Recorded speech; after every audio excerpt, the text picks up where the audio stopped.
Écoutez, quand on entend tout ça, quand on sait quel est l'état de la situation en France, et puis quand on se pose la question, d'ailleurs, dans tout ce mouvement autour du printemps 2012, ou du printemps des quartiers, ou de tout ce qu'on a pu dire aussi sur les sociétés arabes ou du Moyen-Orient ou d'Afrique du Nord, il y a quand même une réflexion qu'il faut se faire, s'arrêter un petit moment et essayer de se poser la question de savoir comment, quand on voit ce spectacle, ou quand on entend ces faits, ou quand on constate l'évolution des choses, et le moins qu'on puisse dire, c'est que l'évolution, aujourd'hui, elle n'est pas positive. En fait, l'évolution des choses, c'est un constat contradictoire. On a des courants contradictoires. On a des faits comme ceux-ci où des violences policières, un racisme structurel, une absence de discours politique. Tout ça, on voit bien que ça s'aggrave et que ça se confirme. Et d'un autre côté, quand on observe la France, mais comme toute l'Europe, on a l'émergence de potentialités qui sont extrêmement importantes. Et c'est ça qui est tout à fait contradictoire, c'est-à-dire constater des potentiels extrêmement puissants, en fait des potentiels de citoyens, de femmes et d'hommes, qui ont plus de pouvoir que ce dont ils ont conscience, ce qui est la force du dominant, ou la force d'un système qui opprime ou qui aliène, c'est toujours d'enlever à celui qui en est la victime, la conscience des moyens qu'il a de s'en libérer. Et c'est ce qui est en train de se passer. Et ça, en amont, c'est une guerre psychologique. C'est l'attitude que je constate malheureusement souvent, une espèce de révolte émotive, mais pas de conscience résistante. C'est pas pareil.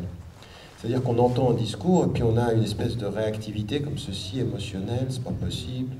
Et puis on a la réaction émotionnelle de la seconde, de l'heure ou de la journée. On n'a pas la conscience de la résistance de l'histoire. Or, la vraie conscience de la résistance, elle est historique, elle n'est pas pour les prochaines élections. Moi, franchement, non seulement j'aimerais pas être à votre place pour les prochaines élections, mais je ne le suis pas, mais en plus de ça, c'est un événement mineur par rapport à ce qui doit être un engagement à long terme. Il faut voir le printemps qui vient. Les élections, c'est important. Pourquoi? Parce que c'est l'émergence d'une conscience politique, mais il ne faut pas que ça s'arrête à ça. Il faut comprendre aujourd'hui que vous avez, vous, au niveau de votre ville, au niveau de votre région, que nous avons tous, là où nous sommes, en Europe, une potentialité de pouvoir de résistance qui fait peur à énormément parce qu'ils savent, eux, quel pouvoir pourrait en sortir quand nous-mêmes, nous ne sommes pas conscients du pouvoir que nous pourrions faire naître. Si vous voyez, pourquoi vous imaginez que tout ce discours-là qu'on a sur votre présence, l'immigration, l'islam, tout ça c'est quoi? Vous pensez que les gens ont du temps à perdre uniquement pour entretenir un discours comme ceci négatif? Non, c'est une vraie guerre psychologique. C'est désarmer ceux qui, armés de leur intelligence, sont plus forts que toutes les armes des médias. C'est ça que ça veut dire, c'est une guerre psychologique, c'est-à-dire se coloniser vos têtes parce qu'on ne sait pas comment retenir votre nombre et on ne sait pas comment retenir la potentialité. Mais le problème dans ce constat, c'est que ça marche. C'est que ça marche jusqu'à un moment où on se réveille, on regarde en face. Moi, je n'ai pas de proposition de vote à faire, mais j'ai une exigence de résistance et de personnes, de femmes et d'hommes qui se réveillent, qui se mettent debout et qui se disent « Regardons les choses sur le long terme et essayons de mobiliser ces consciences. Donnons la possibilité aux citoyens, transversalement, c'est-à-dire de toute origine, de toute confession, de toute appartenance, de tous ceux qui vivent une sorte de discrimination, une sorte d'oppression, les armes de leur libération. Les armes de leur libération. Et quand je dis les armes de leur libération, dans une société qui aliène les consciences, la première arme de la libération, c'est l'intelligence et c'est la compréhension. C'est ce que disait effectivement, vous savez, dans l'ancienne tradition marxiste, on appelait ça l'arme de la critique, et dans notre tradition, c'est toujours ceci. C'est-à-dire que même si je revenais à ceux d'entre vous qui sont de confession musulmane, vous avez cette même idée, c'est-à-dire dire que l'on croit c'est dire que l'on résiste à tout ce qui aliène notre cœur et notre intelligence. C'est ça que ça veut dire. C'est un processus de libération. Je lisais dans Le Monde hier, je crois, ou avant-hier, il y avait 2 ou 3 journaux qui en parlaient. D'ailleurs, des journaux anglais qui faisaient un premier bilan de la campagne politique française, la campagne pour les élections présidentielles. Dans Le Monde, on le disait, que par exemple, toute la question de ce qu'on appelle les banlieues. En fait, ce qu'on appelle les banlieues, il ne faut pas l'appeler comme ça seulement. Faire attention aux mots qu'on emploie. Ce n'est pas la question des banlieues. C'est la question de la justice sociale dans ce pays. C'est la question de la justice sociale dans ce pays.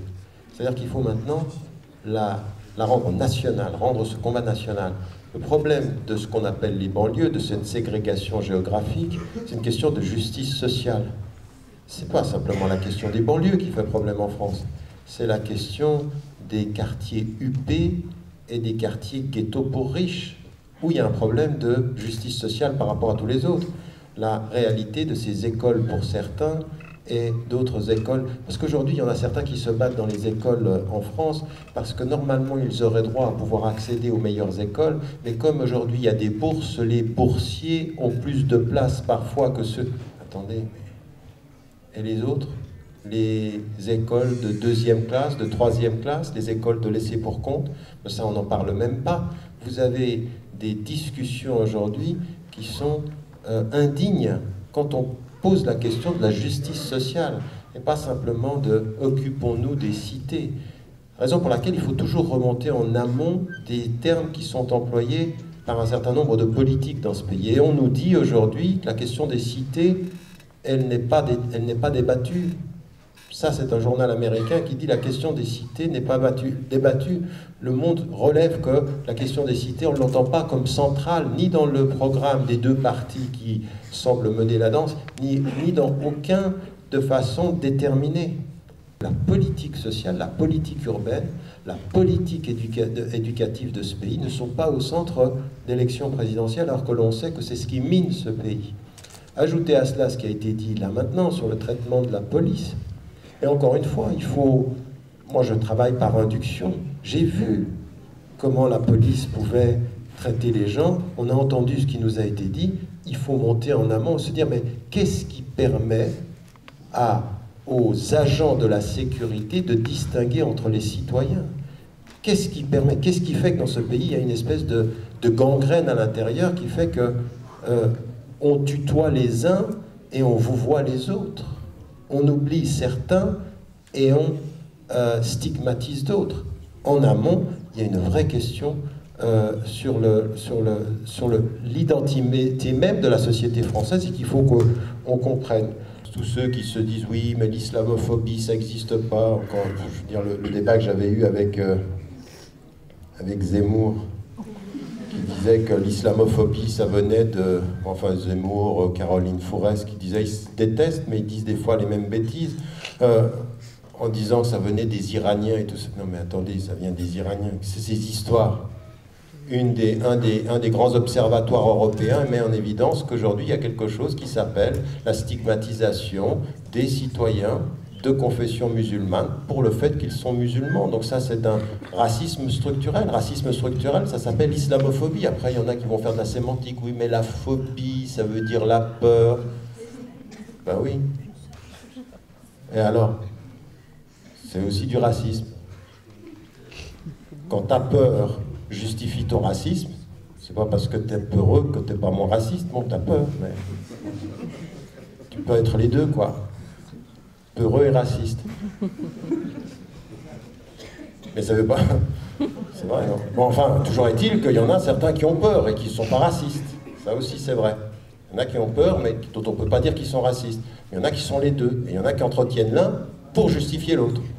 Ça, il faut en parler dans ce pays. Il faut parler aujourd'hui de ce qui est en train de cette espèce de... Mais vous savez, c'est puissant.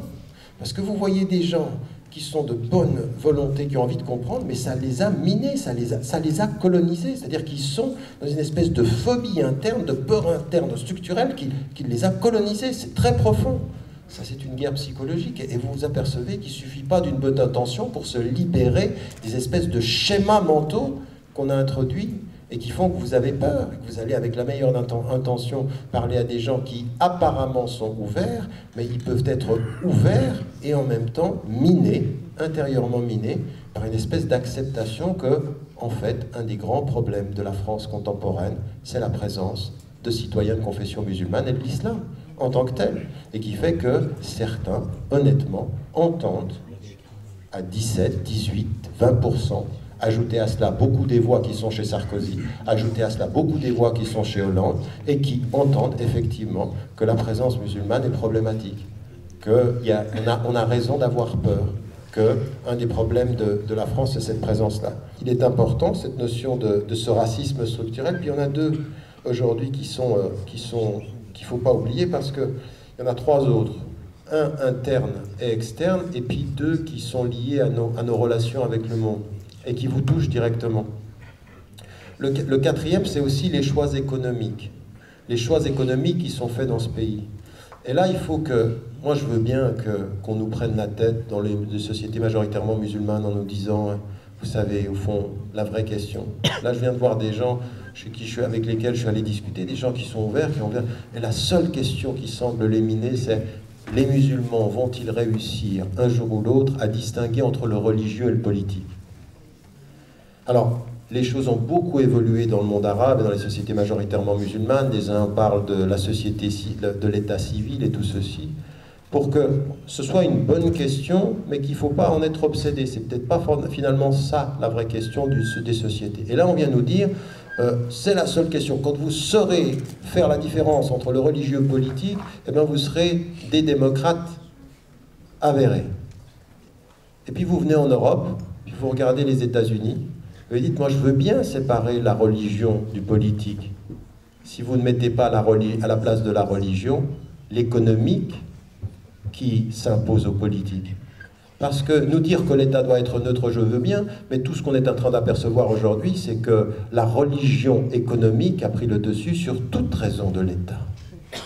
C'est-à-dire qu'aujourd'hui, on est des démocrates, certes, des citoyens, certes, mais à quoi ça sert de voter quand des technocrates prennent des décisions pour nous? Quand on peut changer de gouvernement? Alors, vous continuez à nous dire, et vous savez, c'est tout à fait intéressant.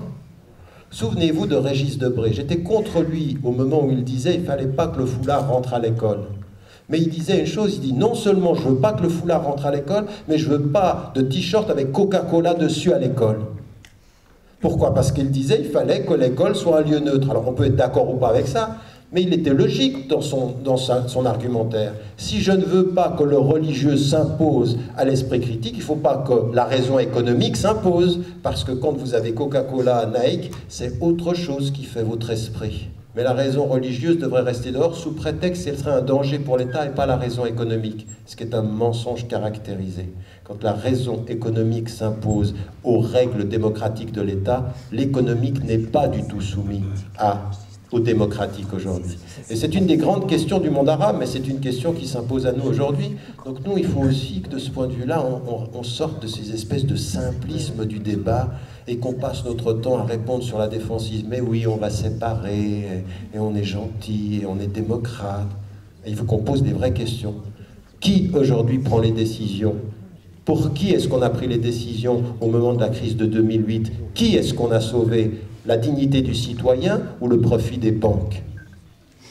Qui on a sauvé dans ce pays? Qui on a sauvé en Allemagne? Qui on a sauvé aux États-Unis? Quand vous allez aux États-Unis et que vous voyez des gens, mais des gens qu'on a pu connaître, qui ont dû vendre leur maison, qui n'avaient plus rien, parce qu'on allait sauver par milliards, avec des milliards de dollars, on allait sauver des banques. Et à la fin de l'année, ils nous annoncent qu'ils continuent à faire des bénéfices.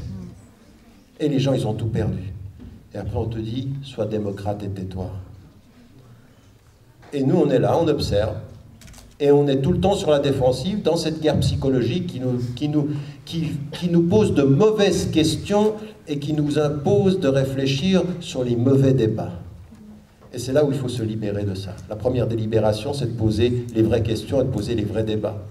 La deuxième question qui est importante, c'est ceux qui aujourd'hui nous regardent et ils ont une mémoire courte.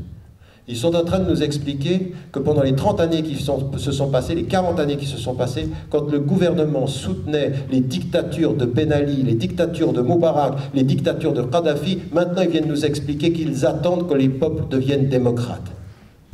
Et vous étiez où?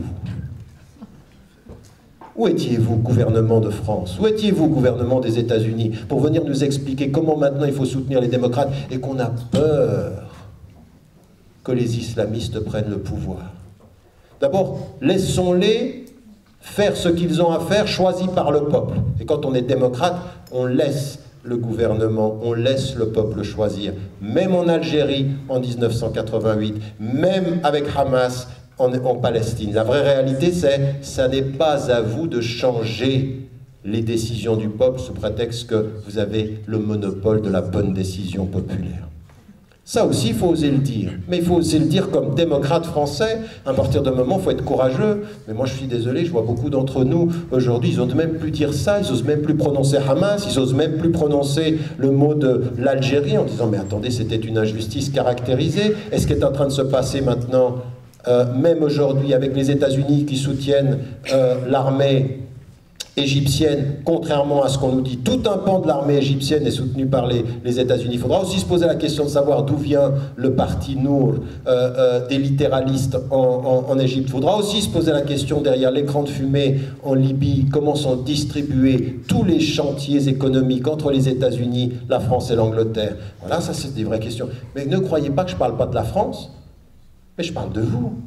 Je parle de vous en tant que citoyen. À partir d'un certain moment, il ne faut pas être dans l'émotivité réactive. Non, il faut être dans la construction historique, il faut devenir un sujet avec tout ça, comprendre que tout ça c'est connecté. Ajouter à cela l'autre centralité d'un débat qu'on maintenant on essaye de marginaliser, c'est la question dont on a parlé ce matin avec Génération Palestine ici et dont il faut parler, c'est la question israélo-palestinienne. Parce que beaucoup, jamais la France n'a été aussi pro-atlantiste et pro-israélien qu'elle ne l'est maintenant. Mais ce qui vous attend entre les deux qui s'apprésentent comme les leaders entre le Parti Socialiste et l'UMP aujourd'hui, c'est la même politique. Ne vous attendez pas à la défense des droits du peuple palestinien dans ce pays. Or, vous, si vous êtes des démocrates, si vous êtes des Français éveillés, vous parlez pour la politique intérieure et vous parlez pour la politique internationale. Parce qu'on ne segmente pas les choses, on ne sectorise pas les choses. Il faut avoir une logique.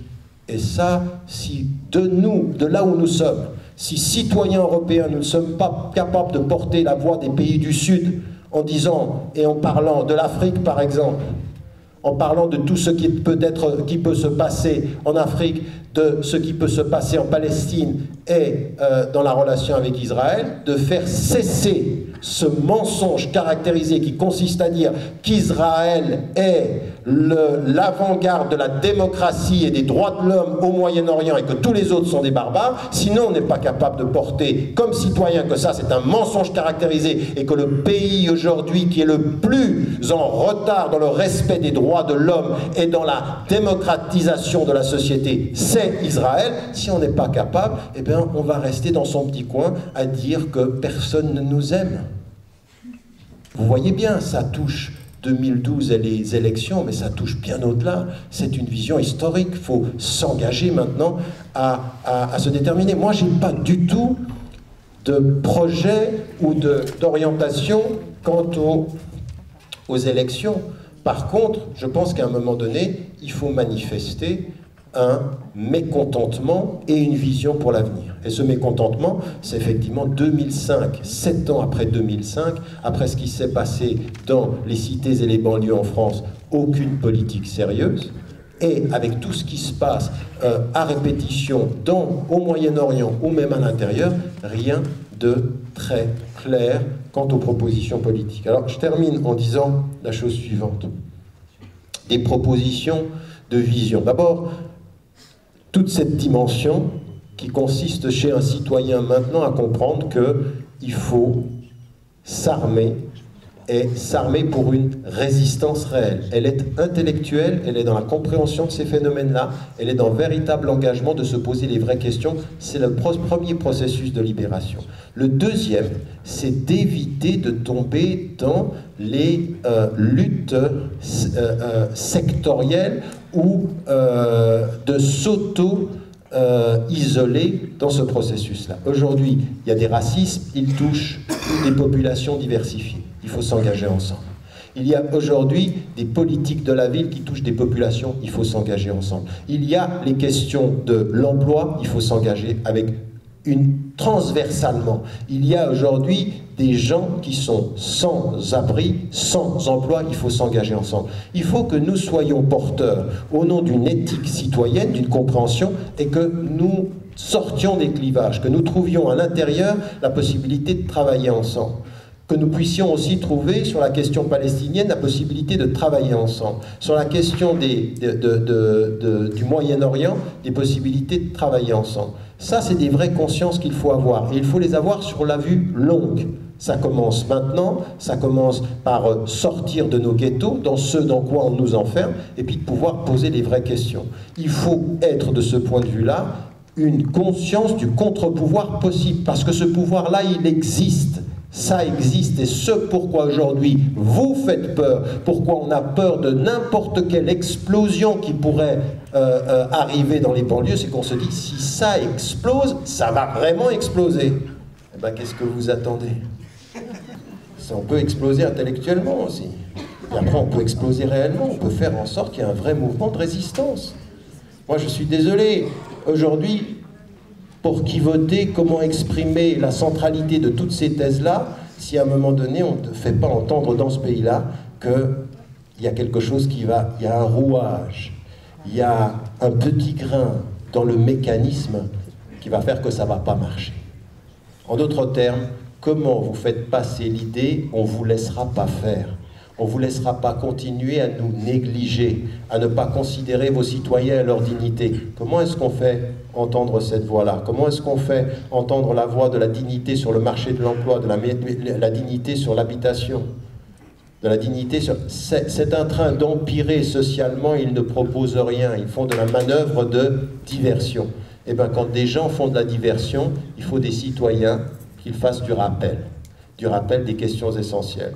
Donc moi je ne conçois mon engagement dans tout ce mouvement du printemps que comme celui-ci. Éveiller des consciences, avoir la vue longue, et puis à un moment donné d'être capable de dire non et d'organiser ces résistances transversales. Merci.